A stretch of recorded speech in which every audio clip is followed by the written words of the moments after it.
I was doing some work preparing for a program just recently, and I came across this statement where it's actually from Peter+'s book, The Fifth Discipline. Some of you might know it. And there's this little piece in here where he quotes a workshop participant coming to a realization, really, coming to what Freire might describe as a moment of conscientization. And she had this kind of aha moment, and she says, all my life I assumed that somebody somewhere knew the answer to this problem. I thought politicians knew what had to be done but refused to do it out of politics and greed. But now I realise that nobody knows the answer, not us, not them, not anybody really. This work is complex and it is different and it is difficult. This work is a complex, it's a classic example of what Sengi describes as a divergent problem. He talks about the difference between convergent problems and divergent problems. And divergent problems are characterised by complexity and contradictions and challenge. He says with a convergent problem, the more you study it, the more the answers come together. Right? So you have a sense of things coming together and saying, yes, this is the right way to do this. There's one preferred solution or one best answer. But he says with divergent problems, if intelligent people study them, investigate them, research them, you get different sorts of answers coming out. The answers don't necessarily converge, they're divergent. And in fact, the classic example of a divergent problem is how to educate children. That's the example that he gives. And so that's the kind of space that we're in. The work that we're doing is complex and it is challenging and it is difficult. And I think it's helpful sometimes to be mindful of that. And as I worked through my PhD journey trying to better understand the nature of the work that I was engaged in and better understand how literacy and numeracy, but in particular literacy in my case, fitted into that work, one of the really powerful lessons that came out of that research for me was this issue about appreciating complexity and contradictions and challenge. And a whole range of different writers talk about it in different sorts of ways. Charles Handy talks about the significance of paradox. And he says, I used to wrestle with paradoxes. I'm paraphrasing, but the gist of it is, he says, I used to wrestle with paradoxes, trying to solve the paradoxes. But he's come to the realisation now that paradoxes are part of life. Contradictions are part of life. And he now thinks about paradoxes more like the weather. It's not something that you work on and try to solve, it's something that you have to accommodate. You know, take an umbrella, put sunscreen on, put your sunglasses on, whatever, you know. It's something that you have to learn to live with and work with, adjust. Other writers talk about the same kinds of ideas in different sorts of ways. Some of you might be familiar with Philip Adams. In Australia, he's quite a well-known radio broadcaster. He's made movies, he's written books, he's a journalist. He's done all sorts of interesting things. And Philip Adams says, one of the problems as I get older is the longer I live, the more complicated and multi-layered issues are. And the more difficulty you have pulling out a simple synthesis.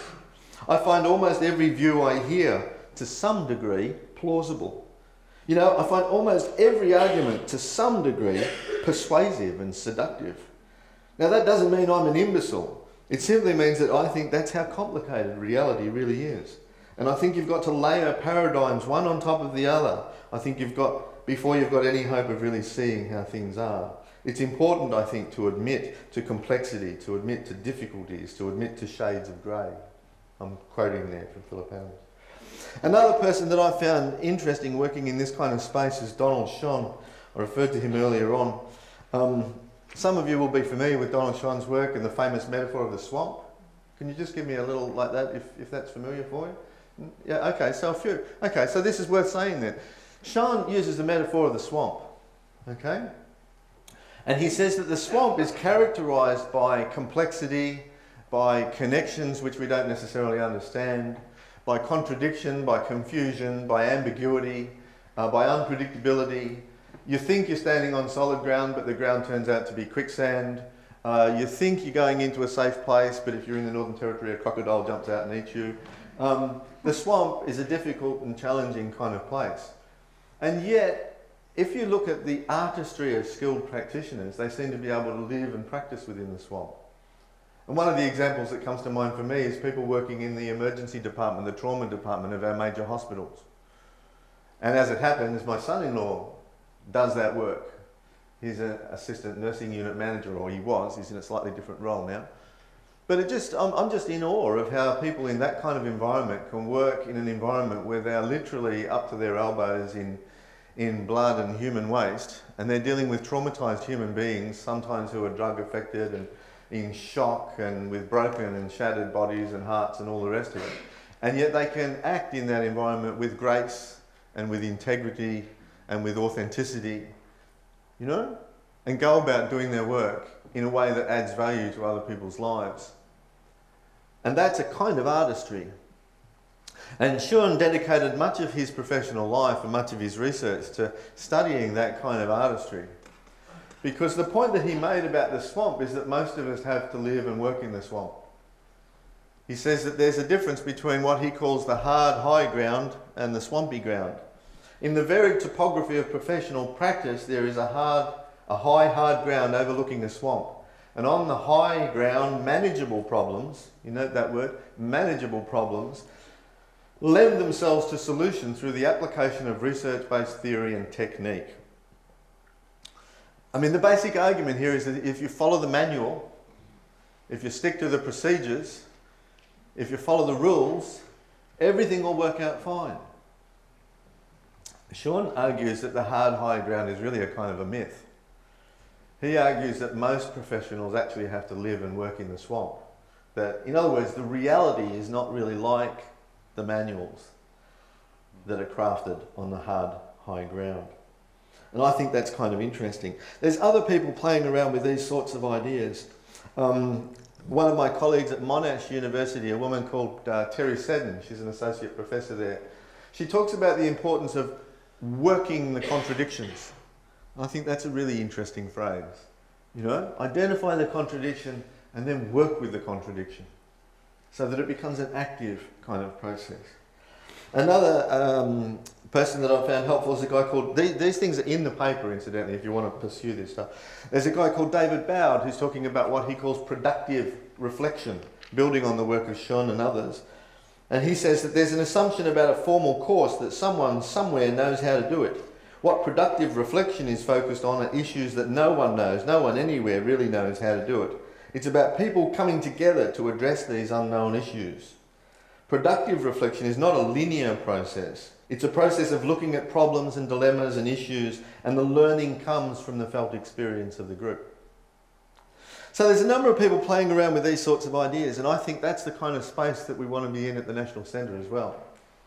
I mean, when it comes to these issues of embedding, for instance, you can come to the National Centre and you can engage with our developers in generic workshops, or we can come and do some targeted work with you. But at the end of the day, we can't actually tell you how to do what it is that you need to do. We can't actually solve that problem for you, most times. What we can do is share experience. We can give you insights into what's worked in other places. We can share with you some research, we can share with you some practices, we can share with you some experiences. But at the end of the day, you have to put yourself into practice and you have to make it work for you. And those processes of engagement and dialogue and sharing is where the development, I think, takes place. I spent nearly a decade, the best part of a decade actually, exploring these sorts of ideas in a PhD, well, what eventually became a PhD. And when I got towards the end of the thesis, I had to come up with a conclusion, which I've got to say was somewhat problematic.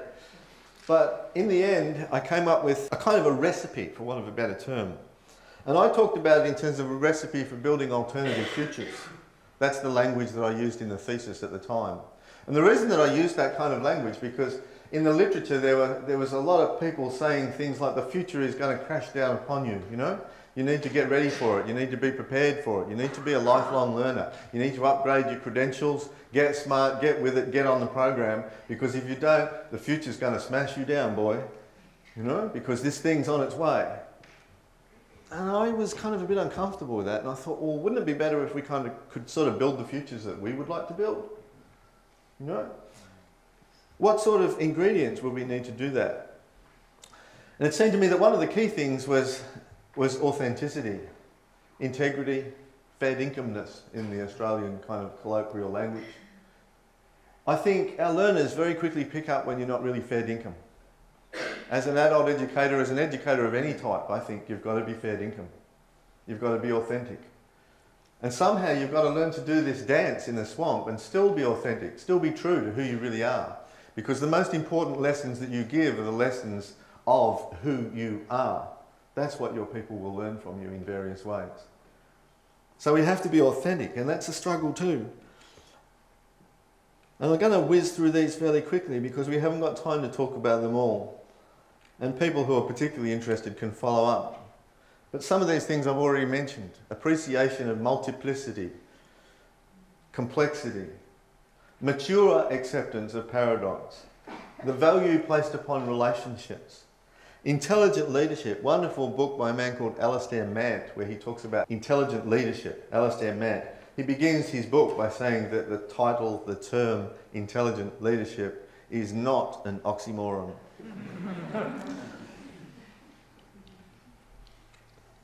Appreciation of the micro perspective and appreciation of the macro perspective. I think this is a really interesting challenge. We talk about in terms of seeing the wood and seeing the forest, you know, that kind of idea. I think it's really important to be mindful that both perspectives are really important. And we need to be able to kind of shift perspective, change the lenses that we're using. Engagement and thoughtfulness is so important. Intelligent humility is really important. Intelligent humility is about recognizing that good practice isn't necessarily best practice. And that even today's good practice and even today's best practice might not be so tomorrow. And it might not be so in a different place. And it might not be so in a different program or in a different context. So even when we think we've got the answers, we need to be really careful. In fact, I'm inclined to think that particularly when we think we've got the answers, we need to be really careful. Because that's when we can really fool ourselves. When we think we know, when we think we've got the answer. Because at that moment is the moment that we've lost the humility that we really need to do this work effectively. Collective and community action is so important. None of these problems can be solved by single people alone. In my view. You know, there's that great quote by Margaret Mead about, you know, never doubt that a small group of committed people can change the world. In fact, it's the only thing that ever has. And another thing that doesn't often get talked about is creativity and the courage to pursue that creativity and to use that creativity. I think these qualities are really important. And I explored some of these things in the thesis in a range of different ways.